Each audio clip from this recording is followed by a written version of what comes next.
This historic moment is remembered by many in modern-day Malaysia. This is Tunku Abdul Rahman, the first Malayan Prime Minister, proudly announcing the country's independence from British rule on the 31st of August 1957. Abdul Rahman is Malaysia's founding father and the architect of Malayan independence. This video shows tens of thousands of Malayans following his iconic chant, Merdeka, meaning freedom, while celebrating the proclamation of independence for the Federation of Malaya. The event took place in Merdeka Stadium in Kuala Lumpur, which was built purposefully for the celebration. But as their sovereignty was being handed over, the British ensured that they still held significant economic influence over Malaya through foreign-owned businesses. It would take decades for what is now called Malaysia to be able to wrestle itself away from British influence. In the years following its independence, Malaya transformed into modern-day Malaysia. In 1963, the British colonies of Sabah, Sarawak and Singapore joined the Federation of Malaya to form the Federation of Malaysia. But 2 years later, tensions between the Malay and the Chinese communities resulted in Singapore withdrawing from Malaysia. Throughout this period, successive governments kept close relations with the British. The ruling Alliance Party's election manifesto of 1969 declared, "We do not share the reasoning of many of our critics who believe that foreign capital is exploitative in character. On the contrary, the foreign investor has a significant role to play in our economic advance." But the numbers told a different story. Malaysian history professor Shakila Yaakob wrote that as late as 1970, it is estimated that over 60% of Malaysian corporate assets were still owned by foreigners, and of that non-Malaysian stake, 2/3 remained British-controlled.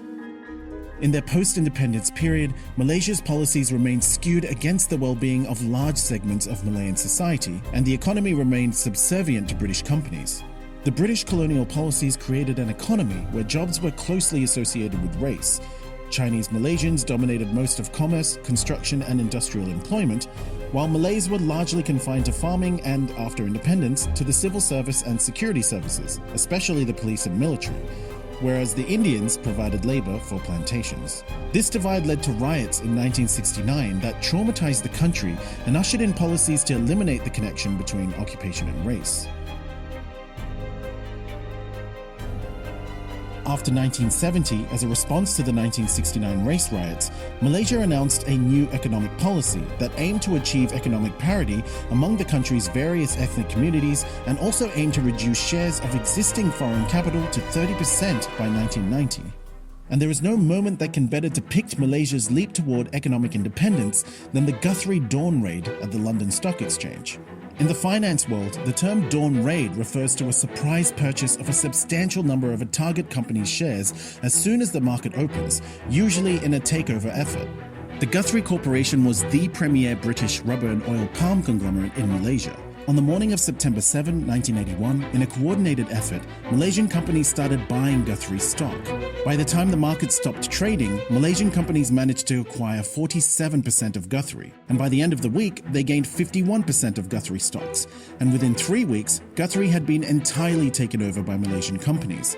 The takeover allowed Malaysia to return ownership of some 200,000 acres of agricultural land back to Malaysians. Ian Coates, Guthrie's managing director, referred to the takeover as front door nationalisation, while Malaysian media celebrated bringing Guthrie back home.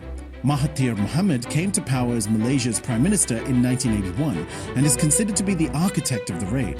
Unlike his predecessors, Tunku Abdul Rahman, Abdul Razak Hussain and Hussein On, Mahathir was critical of the role played by the British in the country's economy. And also unlike his predecessors, he was not of aristocratic lineage and did not study in the United Kingdom.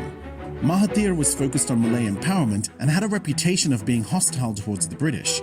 He blamed Malay backwardness on liberal immigration adopted by the British in the late 19th and early 20th century, and was also critical of what he described as corrupt colonial capitalism.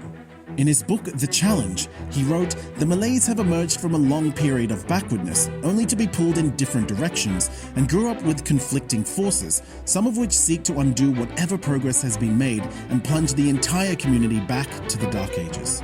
As Prime Minister, Mahathir saw the Guthrie Company as a serious challenge to Malaysia's new economic policy, which sought to reduce the share of foreign ownership in the country.